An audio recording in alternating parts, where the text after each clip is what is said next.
The Denver Broncos are back in the win column, sitting at 500 after a 17-10 victory against the Washington football team. Sayre, Bedinger, myself, we recap the game. We take a look at the bad from the win. We take a look at the good from the win and much more on today's brand new episode, Locked on Broncos. You are Locked on Broncos, your daily Denver Broncos podcast. Part of the Locked on Podcast Network. Your team every day. What's up, Broncos country? Welcome back into a brand new episode of Locked on Broncos, your daily Denver Broncos podcast here on the Locked on NFL Network, your team every day from the South Stands to the end zone. I'm your host, as always, Cody Roark, joined alongside my co-host, Sayre Bedinger. Both of us, we cover the Denver Broncos for the Locked on Network and 9 News. Make sure you follow, subscribe, free and available everywhere on your favorite podcasting provider. Thank you for making Locked on Broncos your first listen of the day every single day. And don't forget, you can watch us on YouTube. Hit that subscribe button, turn on notifications so you never miss a day's worth of Denver Broncos news, content, and coverage. Sayre, hey, look, my friend, it is Victory Monday. I feel like it's been a while since we've had one of these things. The Broncos back in the win column at home, and I tell you what, it was not pretty. There were some moments, some good moments, some bad moments, but ultimately, look, the only thing that matters at the end of the day, the Broncos come away with a victory, but there's a lot we got to break down from this game from all standpoints of good and bad. We do. We have a lot of stuff to unpack from this game, Cody. It was one of the weirdest victories that I think I've ever watched for the Denver Broncos. I mean, definitely from start to finish, it just felt like, I don't know, it feels right now sitting here talking about the game with you, it feels like the Broncos lost to me. Just like all the stuff that transpired, all the things that stand out from the game are the things that usually would stand out in a loss. But here we are, man, 4-4. We'll see how this impacts trade deadline stuff. We'll see how this impacts just the overall vibe with the team. It was a much needed, desperately needed victory. And I thought Justin Simmons did a really good job in his post-game press conference too, really talking about, he said, we could come up here every week and say, hey, here's what we're going to do to win, have a motivational speeches but the reality is we have to go out there and we have to do it. And that's exactly what they did. And I feel like Justin was one of those players that kind of took things into his hands in this game, pun intended, coming away with 2 interceptions here for the Broncos defense. But, really in this game too, the Washington football team, Taylor Heinicke, I mean, it is a pretty tough offense. Terry McLaurin was entering this game with having 3 games so far this season of over 100 yards or more and a touchdown catch, and the Broncos limited him in a big way. He was the one guy I think we were worried about in our keys to the victory. A couple of days ago on Lockdown Broncos, really talking about, hey, you have to watch out for this guy, and they really limited him to limited action in this game, Sayre, and going through it right now and looking at it, I mean, from the receiving standpoint, he only had 3 catches on 7 targets and only 23 yards, and Patrick Surtain II, he had a lot of coverage on him there. But the story here, let's focus on the Broncos defense. It was coming into this game, can the Broncos stop the run after being gashed by the Cleveland Browns? And a lot of that was due to their linebacker depth, was due to some injuries on the defensive front 7, but the Broncos run defense was a lot better. We'll focus on them a little bit more in depth a little bit later here, but the Broncos defense, like I said, 2 interceptions, takeaways were key, 5 sacks on the day, very productive effort after getting after Taylor Heinicke, who we talked about could hurt you with on the ground with his legs. Let's get to the Broncos offense. So obviously 17 points. Melvin Gordon, he had 14 of them. He had a rushing touchdown and a receiving touchdown. In general here, what was your general thoughts on the Broncos offense in this game against the Washington football team? Oh, man, just a big woof from me, Cody. I mean, it's Halloween, and I saw a number of guys out there dressed up like, Michael Myers that were, they were less frightening than the Denver Broncos offense in this game. It was definitely tough to watch. I mean, and I vented some frustrations on Twitter, which I should stay off Twitter during games, Cody. You got to remind me. You got to send me a text or something. I'm getting there too, man, where it's frustrating just watching the offense. I'm with you there. Yeah. It is. It's very frustrating. It's kind of like if you've ever played like a game like Balls or something on your phone, and you just take a terrible angle and you're going side to side, side to side, side to side, and it's just like it's just maddening, like Pong. You can't get anywhere. It's horizontal all the time. That's what I feel like. Pat Shurmur is calling just horizontal plays every single time. Guys running back to the line of scrimmage to catch passes. Plays designed short of the sticks. Nobody getting opportunities at yards after the catch. Teddy Bridgewater just consistently not playing well enough, in my opinion. So it's very, very frustrating. I mean, it's tough to almost collect your thoughts after a performance like that. I mean, when you look at the stat sheet too in the box score, when you look at Teddy Bridgewater, anybody that would have not watched the game, but they look at it like, oh, it looks like Teddy played a pretty well game. No, I mean, I was frustrated with the standpoint, not just the play calling, but Teddy's decision too, and we're going to get into this coming up here in just a moment, but just the overall decision-making process here from Teddy Bridgewater was very impactful in the Broncos offense. And look, blame goes on him. The offensive line had moments where they let down too. Running backs obviously had a couple of issues, dropping the ball, fumbling. We'll get to that coming up here in just a moment. Play calling was just, as you said, I mean, it was abysmal. It's not fun to watch. There's no creativity in the Broncos offense. But let's talk about the final minute here. The Broncos, Justin Simmons comes away with an interception, and you would imagine at this point, Washington still has all their timeouts. Okay, you know what? The Broncos, they have this game in the bag. There's just a little bit over a minute left in the game. All you have to do is run 3 plays, punt the ball away, and then Washington's not going to have any timeouts, and you can just go out and you can maybe secure a defensive win by playing prevent defense late in the game.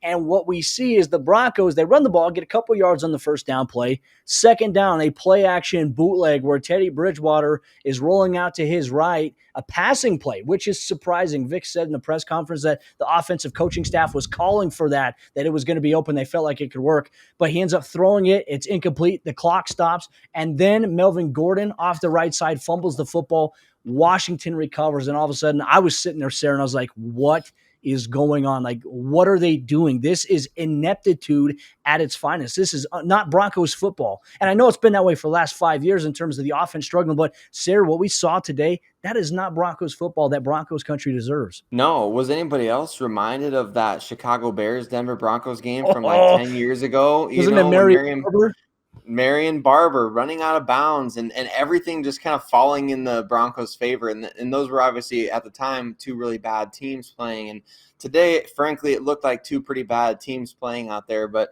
man, the Broncos somehow, the defense really showed some resilience in this game. Whereas against Cleveland, I felt like they were a bit deflated. They were a bit just kind of, they gave up too many big plays once again. This game, like you said, Cody, Terry McLaurin, really limited. And the big plays simply weren't there for the Washington football teams in terms of, attacking downfield, deep downfield. So that was great to see. The run defense improvement was great to see. Obviously, really nice to see some sacks. Get the Broncos, they filled up the stat sheet a little bit defensively in this game. But, man, the offense, it's got to be disheartening, when those guys, like we mentioned on last week, one of the episodes that we did, Cody, these leaders on the defense, Von Miller, Justin Simmons, Kareem Jackson, all coming together for this players meeting.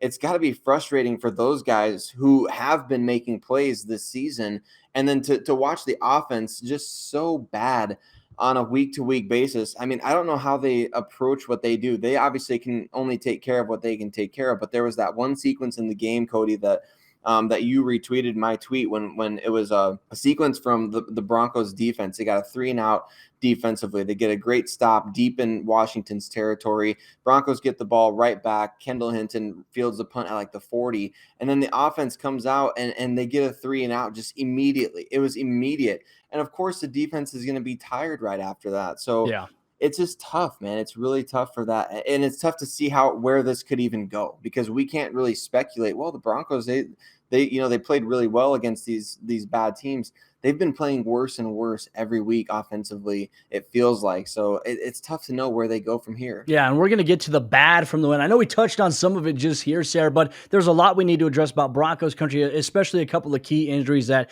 have me just saddened right now, man, completely dejected. We'll get to that coming up here in just a moment. But let me tell you about the sponsor of today's episode, Lockdown Broncos Postgame Report, our good friends over there at DirecTV. And does this sound familiar to you? You have a login from your mother-in-law, maybe your sister-in-law, your buddy down the street. If you want to watch movies, TV, on-demand favorites, or even live sports, you have several different logins, and I'm sure it's a hassle to get through all that. Well, guess what? You don't have to go through that anymore today, because you have DirecTV Stream. DirecTV Stream allows you to cut the cord and get access to your favorite movies, favorite TV shows, on-demand favorites, and all the sports action that you need. That means no more juggling remotes, no more need to buy another device ever again, and the best part, there is no annual contract. You can sign up today. So get rid of the clutter and the confusion by going to DirecTV.com to see all the details available for DirecTV Stream today. Compatible device is required. Content varies by package. All right, Sarah, open up the second half action on today's episode, Lockdown Broncos Post-Game Report. The Broncos back in the win column, sitting at 4-4 on the season after a 17-10 home victory against the Washington football team. Diving into some of the bad things, the bad takeaways from the game here. I don't want to start off with the offense. We'll get to that coming up here in just a moment. But Injuries, Sarah. And I tell you what, I don't feel like I've ever seen. I thought last season was bad for the Broncos on the injury side of things, but going in throughout this entire game against Washington, I was sitting there on my floor, hands up, crossed my arms like this and just kind of dejected. And it really started with Bryce Callahan's injury. He was covering a deep pass, great coverage, by the way, hand on the hip, and his left foot, right before you get to the end zone, had planted and it hyperextended, Sarah. And when I watched the replay, I put my hands on my head. My fiance was like, "What's wrong?" I'm like, "I'm gutted." I'm like, "This is bad," because Justin Simmons came over the top and he knew right away. He went like this. And you just knew something was wrong with Bryce Callahan. And arguably, he's been the Broncos' best defender this season. He and PS2 have been that. He's been elite level from a slot defender. And the hyperextension was bad. I mean, everybody came out to the field to kind of surround him and shower him with love and support, but he had to be helped to the locker room. And look, Vic Fangio had said that he doesn't believe that it's bad, which look, I don't know how, based on watching that replay, how it's not a bad injury. Based on how his knee hyperextended, reminded me a little bit of my ACL tear, Sarah. I kind of did the same exact thing, and it brought me right back to that, but just felt so bad for Bryce Callahan because this is his last year in his deal in Denver. And I tell you, he's playing at a level that he deserves a contract extension. So how does this impact him? So not only do the Broncos lose arguably their best cover guy in the secondary in Bryce Callahan, undetermined. We don't know the extent of the injury just yet. We know it's a knee. We'll find out more in the next couple of days here. But they also lose Garrett Bowles, who got rolled up on the back of his ankle and after the game was on crutches and in a walking boot. So some things to be concerned about, especially as we approach Dallas Cowboys week here, Sayre. Yeah, it's tough. Those injuries all coming one after another. And then I think obviously he was okay, but then Draymond Jones, it was just a couple plays later on a field goal, hurt I think it was his hand or something like that. So you obviously hate to see that, especially for a guy like Bryce Callahan, like you said, in a contract year.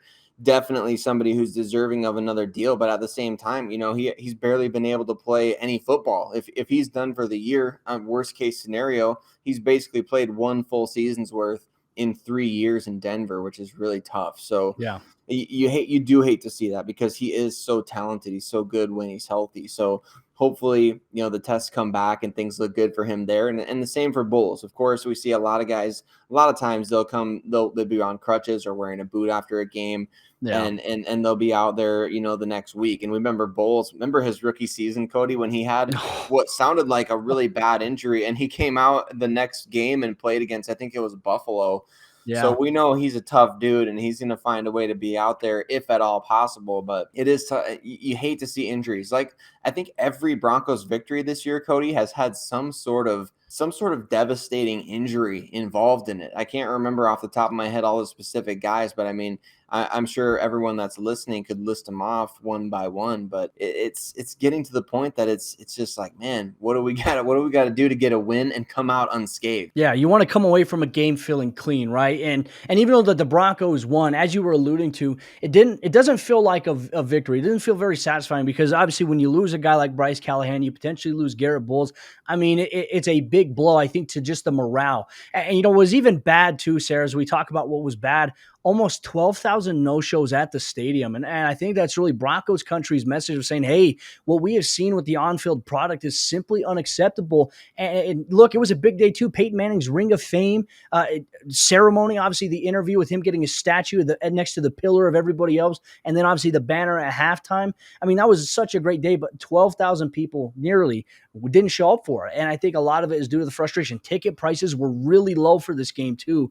So there's obviously that I think we have to factor in kind of maybe in the long term there. But let's talk about Teddy Bridgewater right now. And Sarah, I put it out here right here. I said the way that the Broncos offense is currently playing, this style of offense is not sustainable, and it hasn't been. It isn't, and it hasn't been sustainable for them because you have so much talent with Cortland Sutton. You have Tim Patrick, and these guys aren't getting a lot of targets. Look, Tim Patrick came up big for the Broncos on Sunday, but when you look at Cortland Sutton, only 4 targets and 2 catches. He had a couple of big plays, obviously a 31-yard play, really in that first offensive series. But after that, he had a small catch of 9 yards, and the Broncos didn't find a way to get him the ball. And you had Jerry Jeudy who came back, and we'll talk about Jerry as part of the good things. But Sarah, simply Teddy Bridgewater's current rate of play right now is not sustainable for this Broncos offense with the talent that they have to have success. And look, Teddy has to play better. Yes, the coaching has to be better too, but it's also on the quarterback. And if you watch the game, you see some of the decisions that he made, and he got lucky that there was one that he airmailed to Noah Fant vertically. Finally, they get him vertical, but he oversells it. The DB drops an interception, and then obviously the next play he drops that dime. Beautiful pass by Teddy to Cortland Sutton in between two defenders. But it's just like, you get your good with Teddy, and then you get your bad. And when the bad is bad, I mean, there you go. 3rd and long, 3rd and 9, you're going to get a 5-yard pass. A 3rd and 6, you're going to get a 3-yard pass. That's the most frustrating thing. And at this rate, it's not conducive, I think, for Teddy Bridgewater to lead this team if his play continues at the rate that it is. Exactly. You're 100% spot on. I mean, the fact that the Broncos can't attack the field vertically at this particular point in time is extremely concerning. Even with 4 victories on the season, sitting here at 4-4, Cody, just knowing what we know. We saw the airmail to Noah Fant that was nearly picked off. We saw the pass last week where John Brown was open. I guess last week, it was more like 10 days ago or so, but John Brown was wide open. Yeah, who's counting? Yeah, exactly. But I mean, he's wide open deep down the field, and Teddy just underthrows it badly. And when we've seen him do that too many times this season, to me, Cody, I'm going to continue to bang the drum that the Broncos need a change at the quarterback position. I know that everyone's like, well, Drew Lock's not going to be any better. Drew Lock, he proved last year that he's not this, he's not that, he's not the other. We know that Drew Lock at least has the arm talent to push the ball downfield. Whether or not he's accurate on a consistent basis, you can't argue that the results offensively would be any worse now than they would be with Drew Lock. We've seen Teddy Bridgewater with multiple multi-interception games. He hasn't been taking care of the ball. Sure, he's been, completing a high rate of passes, but they've all been short of the sticks, like you alluded to, Cody, and the Broncos just can't get any sort of rhythm in their passing game. And because of that, teams are just daring them to throw the ball. And the Broncos continue to try to run against that, and it's not working. So there's got to be some kind of change. Either Teddy has to get more aggressive and attack the ball downfield, or the Broncos need to make a switch at QB, because it's unbearable to watch at this point. I mean, I think everybody in Broncos country is in agreement. Look, fans, you should be like in the stadium. Every time there's an incomplete pass to the Broncos at the punt, Shermer gets it. Teddy gets it. And here's the deal. I don't want to sit here and nitpick about Teddy Bridgewater, but I don't think that anybody can sit there and watch these games and say, you know what, Teddy Bridgewater is giving this team right now the best chance to win, because he in the last 4 weeks has been faltering to some of those bad decisions that have negatively impacted the team. And yes, I mean, Sarah, I think you make a great point. We have no idea whether or not Drew Lock would be able to elevate it any further. Yes, he's got the arm talent, right? But who knows, as you mentioned, in terms of inconsistency with accuracy and things like that. But maybe inject a little bit of a boost into the offense by having a guy that can throw the ball downfield for guys like Jerry Jeudy, guys like Cortland Sutton and Tim Patrick, because the 5-yard passes, the 6-yard passes, Sarah, defenses are playing these cover 4 shells, and they're rallying to the short throws, and they're tackling there. So if you can't run the ball, and don't even get me started here on the 3rd and 1, I'm going to throw it 3 yards behind the line of scrimmage to the tailback when you could have ran it. That's also on the play calling too. So I don't want to be too negative here, Sarah. I know Broncos country wants to hear the good vibes from the win, and rightfully so. We want to talk about the good stuff. So we're going to do that coming up here in just a moment. But before we do that, let me tell you about the sponsor today's episode of the show. It's our good friends over there at Built Bar. And Built Bar is the best tasting protein bar that is out there on the market today. And ladies and gentlemen, both Sarah and myself, we love Built Bar. I love the churro puff. I love the peanut butter brownie. I know that Sarah likes the coconut marshmallow flavor that he had just got in from Built Bar. And you can check out all the amazing flavors at built.com. They have tremendous variety, and so there's always a flavor for somebody in your household. So get you and your family a box today. Did I also forget to mention that they're the healthiest protein bar on the market? Well, they are. 17 grams of protein, 130 calories, and only 4 grams of sugar. That is tremendous value for something that tastes legitimately like a candy bar. It doesn't taste like a protein bar, tastes like a candy bar. So go get yours today at built.com. And when you go to checkout, make sure you use promo code LOCK15, and that's going to get you 15% off your next order today. Once again, promo code LOCK15 gets you 15% off at built.com. And our good friends over there, betonline.ag. The Broncos have to prepare for the Dallas Cowboys this week as we approach Week 9. Sarah, we are getting that far into the season, and they are back and better than ever with a brand new web interface that makes it easy for users to find the latest odds, props, and contest information, all at betonline.ag. They're the number one spot for all things pro basketball, pro football, college football, all in one place. So you can head to the new website today on your by going on the website on your computer or using their updated app at betonline.ag, and you can sign up today and you can use promo code LOCKEDON and you can get a 50% welcome deposit bonus today on your first sign up today. betonline.ag, once again, promo code LOCKEDON, get you that today. From basketball, football, baseball, right to your favorite Vegas casino games, betonline.ag has everything that you need for the 2021 season. BetOnline is the fastest and easiest way to bet on all your favorite sports. BetOnline, where the game starts. All right, Sayre, let's get into the fourth quarter action in today's episode. Lockdown Broncos. I just want to say thank you so much to Broncos Country for tuning in, and make sure you hit that subscribe button, turn on notifications so you never miss out. Thank you for making Lockdown Broncos your first listen of the day every single day. Sayre, let's get into the good here, right? The Broncos win. It's good to have another Victory Monday here with Broncos Country. We analyze the things that the Broncos have to improve on, some of the bad things they have to get over in the next couple of weeks here. But let's focus on the good here. And let's start off here with the run defense. It was much better in this game. But one thing that stood out to me, Sayre, when the Broncos had these two linebackers in, Baron Browning and Kenny Young, the newest acquisition, tell you what, those guys fly around, and it's easy to see why they might overtake Justin Simmons. In fact, they did. They all got the start over Justin Simmons, who continues to struggle, but I don't want to be too negative on Simmons. Look, he has a lot of room to grow as a player. He's just not ready yet, and that's perfectly fine.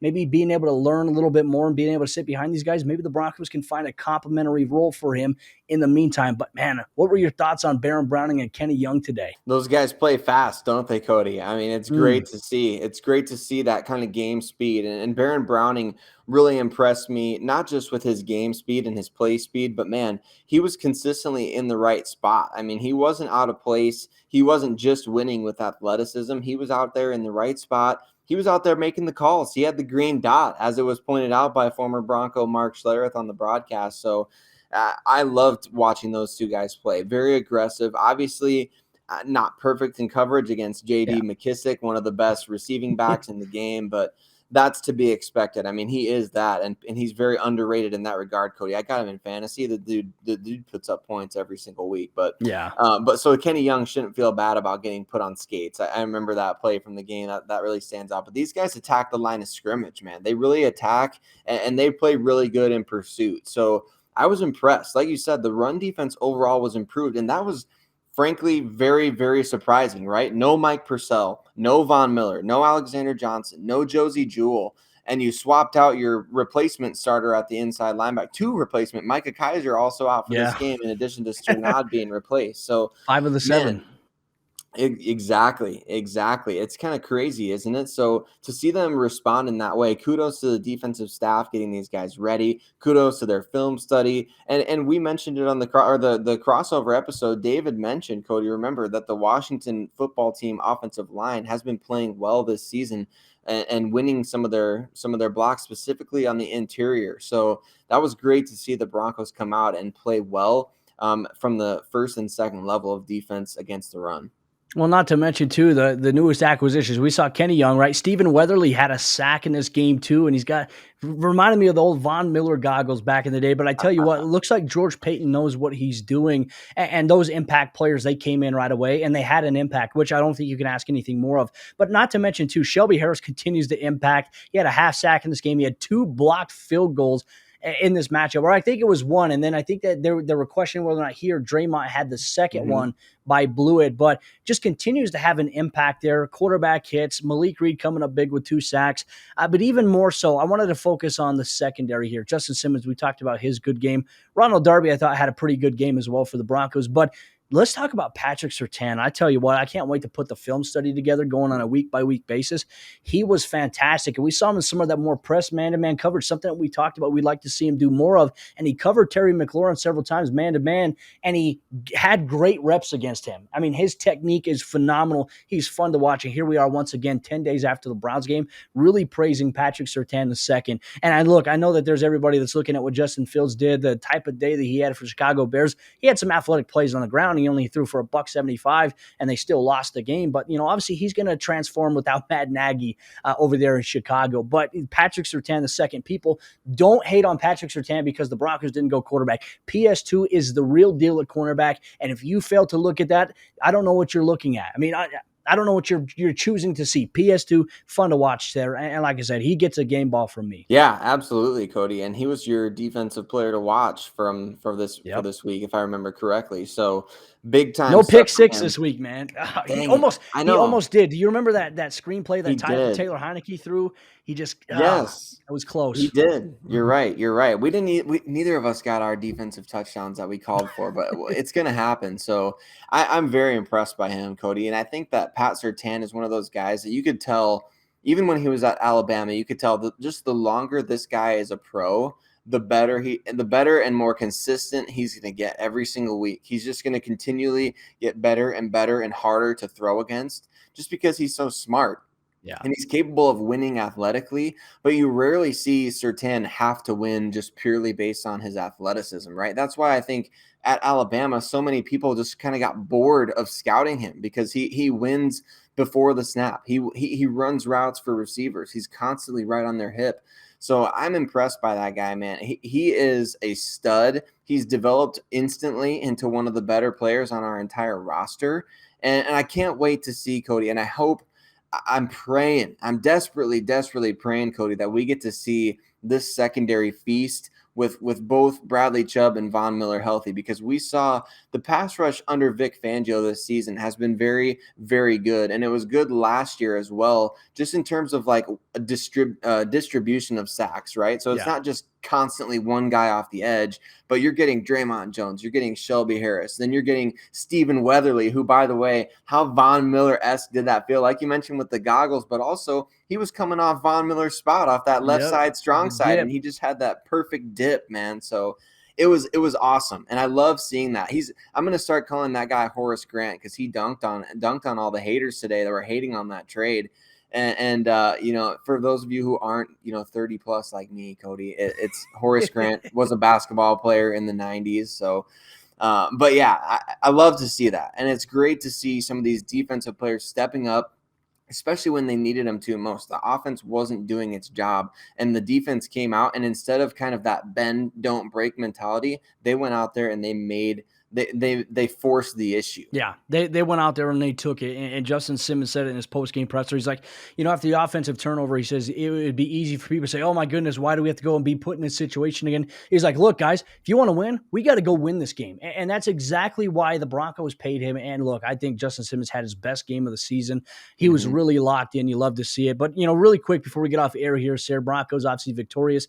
Jerry Jeudy, Albert Okwuegbunam made their return. And Jerry Jeudy, even though that we didn't see as much as I think we wanted to with a big game, he had a couple of moments there, and he had a really big catch, a third down, 18-yard catch that moved the chains that kept the Broncos drive alive. I believe it led to one of their scoring drives there. He had that catch in that fourth quarter. What was it like to see Jerry out there for you? I know he was one of your players to watch. It was awesome. It's so good to see Jerry Jeudy back out there. And like you said, definitely need a higher volume of targets. But you know what? We can take that kind of week to week, especially because you won the game. It was worth having him back for this game. I know I got a lot of scathing reviews, Cody, on Twitter for saying, like, I'm going to be ticked if this guy doesn't play. And it has nothing to do with the fact that I want him to play injured. I think it's funny that people assume that that's what I wanted him to do. Is I know you go out there and you play hurt. No, Jerry got an extra week, Cody. We know that. Yeah, he was sore at practice, but what NFL player at this point in the year is not sore? He made that big third down conversion that you alluded to that led ultimately to the Melvin Gordon rushing touchdown late in this game.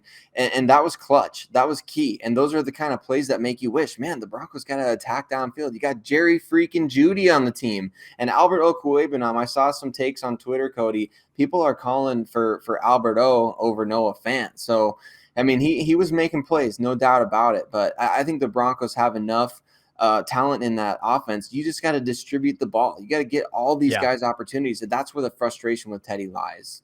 Yeah, no, I agree with you, and that's something that we'll continue to harp on this week. Obviously, with the NFL trade deadline coming up, myself, Ross Jackson, we're going to have you covered on Tuesday for the NFL trade deadline show from 3 p.m. to 5 p.m. Eastern time on the Locked On NFL YouTube channel, so make sure you tune in on that. Are the Broncos going to be buyers or sellers? Are they going to make any moves? So far, I think George Paton has made some good moves with Kenny Young and with Stephen Weatherly. It pays off. Broncos, they're at 500 right now, but Broncos country, thank you so much for tuning in to today's episode, Locked On Broncos Broncos post-game report, Victory Monday. Enjoy it, embrace it, and now it is on to the Dallas Cowboys this week. We'll have you covered with all the Broncos news, content, and coverage all week long here on the Locked On Broncos YouTube page and on the podcast, free and available everywhere you get your podcast. We have you covered. Make sure you subscribe, follow along, so you never miss out. Speaking for my co-host, Sayre Bedinger, I'm Cody Roark. We'll see you tomorrow for a brand new episode, Locked On Broncos.